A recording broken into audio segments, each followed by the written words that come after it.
ఓం నమో నారాయణాయ. ఓం మంగళం కౌసలేంద్రాయ మహనీయ గుణాత్మనే చక్రవర్తి తనూజాయ సార్వభౌమాయ మంగళం. ఓం నమో వెంకటేశాయ నమః. ఓం గం గణపతయే నమః. వాగర్ధావివ సంపృక్తో వాగర్ధ ప్రతిపత్తయే జగతః పితరో వందే పార్వతీ పరమేశ్వరో. ఓం నమః శివాయ. పరమేశ్వరాభ్యాం నమః. వీక్షించేటటువంటి నవగ్రహ భక్తులందరికీ కూడా మరి ఈ మాసం అనగా జూన్ మాసం 15వ తేదీ నుండి జూలై మాసం 16వ తేదీ వరకు కూడా సూర్యుడి యొక్క సంక్రమణం మిథున రాశిలోకి ప్రవేశం. అంటే సూర్యుడు ఇప్పటి వరకు కూడా ధనస్థానమైనటువంటి వృషభ రాశిలో ఉండి ఇప్పుడు ఈ జూన్ నెల 15వ తేదీ నుండి కూడా తన యొక్క మిత్రరాశి అయినటువంటి మిత్రుడు ఆల్రెడీ అక్కడ ఉన్నటువంటి మిథున రాశి వ్యాపార క్షేత్రము, మంచి కమ్యూనికేషన్ క్షేత్రము, అట్లాగే ట్రాన్స్పోర్ట్, ఇంపోర్ట్ అండ్ బిజినెస్కి సంబంధించినటువంటి క్షేత్రము. మరి ఈ క్షేత్రంలోకి రవి చాలా హుందాగా, హోదాగా, ఎంతో రాజకీయ లబ్ధితో ఎన్నో రాశుల వారికి ఎన్నో రకాలైనటువంటి మంచి అనుకూలమైనటువంటి పరిస్థితుల్ని కలుగజేసేటటువంటి ఈ యొక్క మిథున సంక్రమణం చాలా విశేషప్రదమైనటువంటిది. ఈ యొక్క మిథున రాశిలో రవి ఆరుద్ర నక్షత్రంలోకి వచ్చినప్పుడు, అంటే దాదాపుగా జూన్ ఎండింగ్ తర్వాత ఉరుములతో మెరుపులతో కూడినటువంటి ఎన్నో వర్షాలు చక్కగా మానవాళిని తరింపజేస్తూ ఉంటాయి. అంటే ఋతువు కొంచెం మారేటటువంటి పరిస్థితి ఏర్పడుతుంది. ముఖ్యంగా మేషరాశి పర్యంతం కూడా మీనరాశి వరకు ఒక్కొక్క రాశి ఒక్కొక్క పోర్ట్ఫోలియోని కలిగి దాని ఆధిపత్య గ్రహాలు ఎన్నో రకాలైనటువంటి ఫలితాలని, ప్రభావాలని మన మీద కాంతి రూపకంగా వెదజల్లుతూ ఉంటారు. ఇవన్నీ కూడా మనము పూర్వజన్మల్లో చేసుకున్నటువంటి సుకృతాలను బట్టి, దుష్కృతాలను బట్టి ఈ జన్మలో మన జాతకానుసారము, జాతక చక్రంలో ఉన్నటువంటి గ్రహస్థితులు, అవి ఉన్నటువంటి నక్షత్రానుసారంగా ఇప్పుడు ప్రజెంట్ గోచారంలో మనకి జాతకరీత్యా ఉన్నటువంటి చంద్రుణ్ణి అనుసరించి వింశోత్తరి దశా రీత్యా ఏ దశలు, అంతర్దశలు, విదశలు నడుస్తున్నాయి.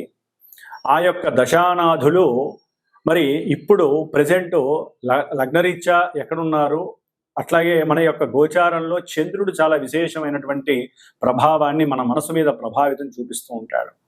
కాబట్టి అంటే జాతకం అనేటటువంటిది లైఫ్ ఈవెంట్స్ని తెలియజేస్తే, గోచారం అనేటటువంటి చంద్రుడు మానసిక స్థితిని తెలియజేస్తూ ఉంటాడు. కాబట్టి ఈ యొక్క మానసిక స్థితి గ్రహాల మీద ఆధారపడి అవి ఉన్నటువంటి నక్షత్రాల ద్వారా ఏ ఏ రాశుల వారికి ఏ ఏ ఫలితాలని ఏ ఏ రకాలుగా కలుగజేస్తారు అనేటటువంటిది మనం మొత్తంగా చెప్పుకోలేకపోయినా కొంచెం క్లుప్తంగా మనకున్నటువంటి వాడుక భాషలో, మనకున్నటువంటి వ్యవహారికంగా జరిగేటటువంటి ఎన్నో మరి ఈ రవిగ్రహం నుంచి కేతుగ్రహం వరకు ఉన్నటువంటి ఆ గ్రహాల యొక్క యుతులు, నక్షత్ర స్థితులు, గతులు, అట్లాగే వాటి యొక్క వీక్షణల ఆధారంగా ఏ ఏ రాశుల వారికి ఏ ఏ భావాలు, ఏ ఏ భావాల్లో ఉన్న గ్రహాలు ఏ విధంగా యాక్టివేట్ చేస్తాయి అనేటటువంటి విషయ పరిజ్ఞానాన్ని తెలుసుకోవటానికి ఈ మిథున సంక్రమణంలో రవి యొక్క ప్రవేశము, రవితో పాటుగా బుధుడు, అట్లాగే గురుడు, ముఖ్యంగా ఈ బుధుడు ఈ యొక్క మిథున సంక్రమణం చేసినటువంటి రవి క్షేత్రంలో 22వ తేదీ వరకు, అంటే జూన్ 22వ తేదీ వరకు గురుడితోనూ రవితోనూ కలిసి తన యొక్క స్వక్షేత్రములో ఉండటం చాలా విశేషప్రదం. అంటే వ్యాపారస్తులకి, ఉద్యోగస్తులకి, అట్లాగే ముఖ్యంగా ధన సంపాదన కోసం గురిపెట్టినటువంటి వాళ్ళందరికీ కూడా చాలా విశేషమైనటువంటి స్థితి ఈ నెల అని చెప్పుకోవచ్చు. అట్లాగే కుజకేతువులు సింహరాశిలో ఉండటం, అట్లాగే శని మహానుభావుడు మీనరాశిలో ఉన్నాడు, రాహువు కుంభరాశిలో ఉన్నాడు, శుక్రుడు మేషరాశిలో ఉన్నాడు. తదుపరి ఈ నెలాఖరికి జూన్ 29వ తేదీన శుక్రుడు తన స్వక్షేత్రమైనటువంటి తన యొక్క వృషభ రాశిలోకి చక్కగా సంచారం చేయటం కొన్ని రాశుల వారికి అనుకూలమైనటువంటి పరిస్థితుల్ని కలుగజేస్తున్నాయి. కాబట్టి మేషరాశి నుంచి మీనరాశి వారి వరకు ఏ ఏ నక్షత్రాల వారికి, ఏ ఏ రాశుల వారికి ఈ గ్రహాలు ఏ విధమైనటువంటి పరిస్థితుల్ని కలుగు చేస్తాయి, వారు ఏ విధంగా జాగ్రత్తగా ఉండాలి, ఏ రకమైనటువంటి గ్రహాన్ని ఆరాధించాలి, ఆ గ్రహ అధిష్టాన దేవతని ఉపాసించాలి అంటే ప్రార్థన చేయాలి, పూజలు చేయాలనే విషయాన్ని తెలుసుకోవాలి. అట్లాగే ఈ యొక్క జ్యోతిష్యాన్ని నమ్మటం అనేటటువంటిది మాత్రమే మన సనాతన ధర్మంలో ముఖ్యమైనటువంటి విషయం. జ్యోతిష్యాన్ని నమ్మాలి, దాని తగ్గ పరిహారాలు చేసుకుంటూ ఈ రోజు ఏ విధంగా అయితే మన శరీర ధర్మానికి భుక్తి ఆహారం అనేటటువంటిది ఎంత ఉపయోగమో, ఆ భుక్తిని సూర్యుడి ద్వారా మిగతా గ్రహాల ద్వారా మనం చక్కగా అనుభవిస్తూ ఉంటాం. కాబట్టి గ్రహస్థితిని నమ్ముకోవాలి, దానికి సంబంధించిన దైవాల్ని ప్రార్థన చేసుకోవాలి. బ్రాహ్మణుల ద్వారా మంత్రోచ్చారణల ద్వారా వారి యొక్క ఆశీర్వచన బలంతో మన యొక్క జీవితాలని చాలా ప్రశాంతంగా నిండుగా అన్ని రకాలైనటువంటి సౌఖ్యాలతో గడపడం అనేటటువంటిది భగవంతుడు మనకి ఈ జన్మలో ఇచ్చినటువంటి భగవత్ భాగ్యంగా మనం భావిస్తూ, మరి ద్వాదశ రాశుల వారికి ఈ యొక్క జూన్ 16వ తేదీ 15వ తేదీ నుండి జూలై 16వ తేదీ వరకు ఏ విధమైనటువంటి ఫలితాలను మనకి కలుగు చేస్తున్నారో చక్కగా తెలుసుకుందాం. ఓం గం గణపతయే నమో నమః. సింహరాశి. సింహరాశి వారికి మరియు దానిలో ఉన్నటువంటి మఖా నక్షత్రము, పూర్వ ఫల్గుని నక్షత్రము, ఉత్తర ఫల్గుని నక్షత్రం 1వ పాదం వారికి, సింహరాశి వారికి కొన్ని గ్రహాలు ముఖ్యంగా జన్మరాశిలో ఉన్నటువంటి కుజకేతువులు ప్రతికూలంగాను, సప్తమంలో ఉన్నటువంటి రాహువు, అష్టమంలో ఉన్నటువంటి అష్టమ శని మీరు కొంత ప్రతికూలమైనటువంటి ఇబ్బందుల్ని కలుగజేస్తారు. ముఖ్యంగా లాభంలో ఉన్నటువంటి రాస్యాధిపతి అయినటువంటి రవి, అట్లాగే ధన లాభాధిపతి అయినటువంటి బుధుడు లాభంలో స్వక్షేత్రంతో లగ్నాధిపతితో కలిసి ఉండటం ద్వారా వీరు ఏదైతే ఆత్మ నిగ్రహాన్ని ఉపయోగించుకొని వారికి ఉన్నటువంటి సద్యోస్ఫురణ శక్తిని, సృజనాత్మకతని, ప్రణాళికల్ని ఏర్పాటు చేసుకొని ఏదైతే మనసులో నిండుగా సంకల్పం అనుకొని ప్రారంభం చేస్తారో ఈ నెలలో అనుకున్న ప్రతి పని అవటం, దాని ద్వారా విశేషమైనటువంటి ధన సౌఖ్యము ఈ నెల 3వ వారం 24వ తారీఖు వరకు కూడా అనుకుంటే మనకు చక్కగా అనుకూలవంతంగా ఉంది.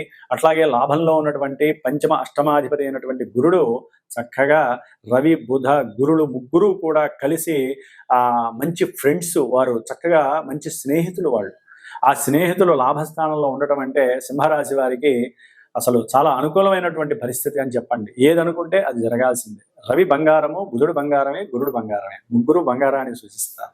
మీరు అనుకుంటే బంగారమే మీదవుతుంది. అంతటి యోగ్యాన్ని రవి బుధ గురుడు కలుగు చేస్తున్నారు. కాబట్టి మీరు ఏదైతే గవర్నమెంట్ జాబ్స్కి ప్రయత్నం చేస్తున్నారో అంటే సంతానపరంగా కానివ్వండి, లేకపోతే మీరు కానివ్వండి ఏదైతే గవర్నమెంట్ జాబ్స్ గురించి ప్రయత్నం చేస్తున్నారో చక్కగా ఆ గవర్నమెంట్ జాబ్స్ వీరికి అనుకూలంగా లభించేటట్టు అవకాశం ఉంటుంది. అంటే గవర్నమెంట్లో కనుక రిలీజ్ చేస్తే, అదే గవర్నమెంట్కి సపోర్టెడ్గా ఉన్నటువంటి ఏజెన్సీస్ ద్వారా కానీ, ఏజెంట్స్ గవర్నమెంట్ ఉద్యోగాల్లో ఏజెంట్స్ ద్వారా కానీ, కాంట్రాక్ట్గా బేసిక్ పనులు కానివ్వండి మీకు చక్కటి ధనలాభాన్ని కలుగజేస్తున్నాయి. కుటుంబంలో అట్లాగే బంధుమిత్రాల యొక్క సహాయ సహకారంలో మీరు మాట్లాడే మాట బంగారమై వారి నుంచి కూడా చక్కటి ఆర్థిక సహాయ సహకారాలు లభిస్తున్నాయి. సంతానం నుంచి కూడా చక్కటి ధనలాభం అందుతోంది ఆకస్మికంగా. అట్లాగే విదేశాలలో ఎవరైతే సంతానం ఉంటారో వారి ద్వారా కూడా విశేషమైనటువంటి ధనలాభం మీకు కలుగుతోంది.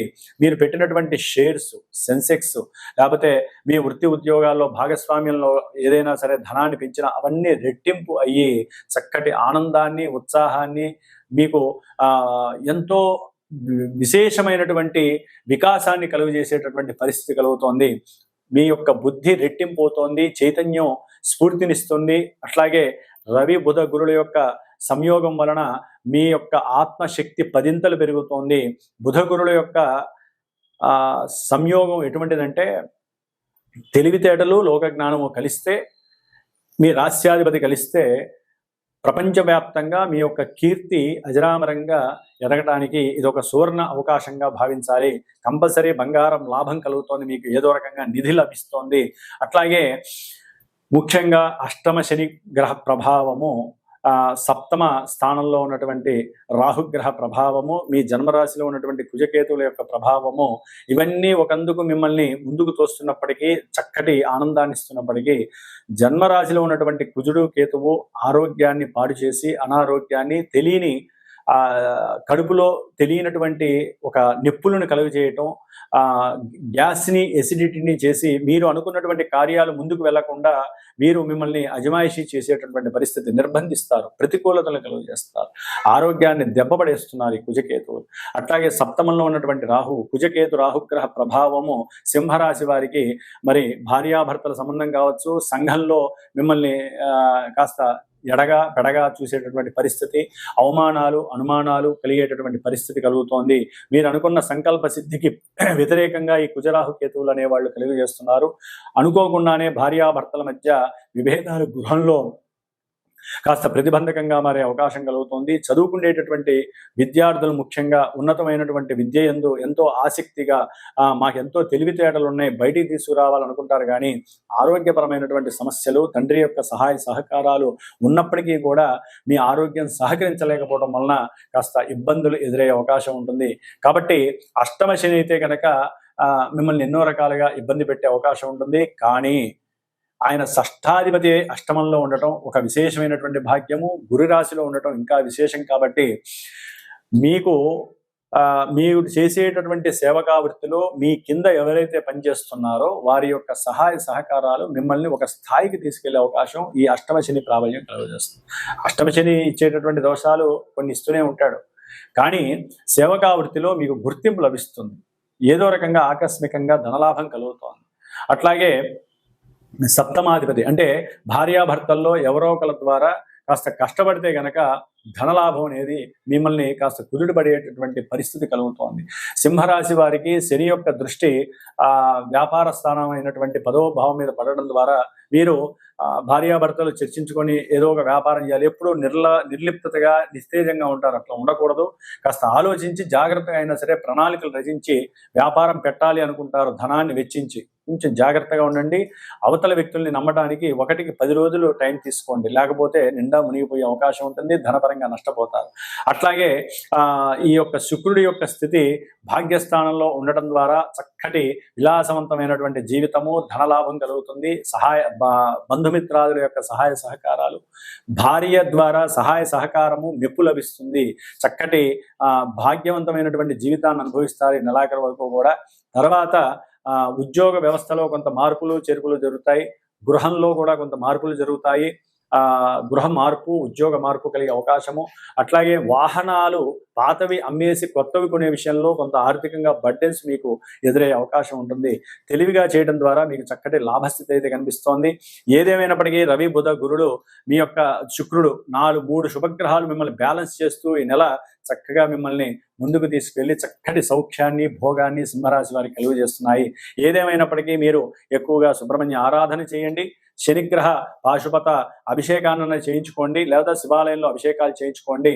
ప్రతి నిత్యము కూడా హనుమాన్ చాలీసా పారాయణ వదలకుండా చదవండి. విశేషమైనటువంటి సుఖ సౌఖ్యాలు మీకు కలుగుతాయి.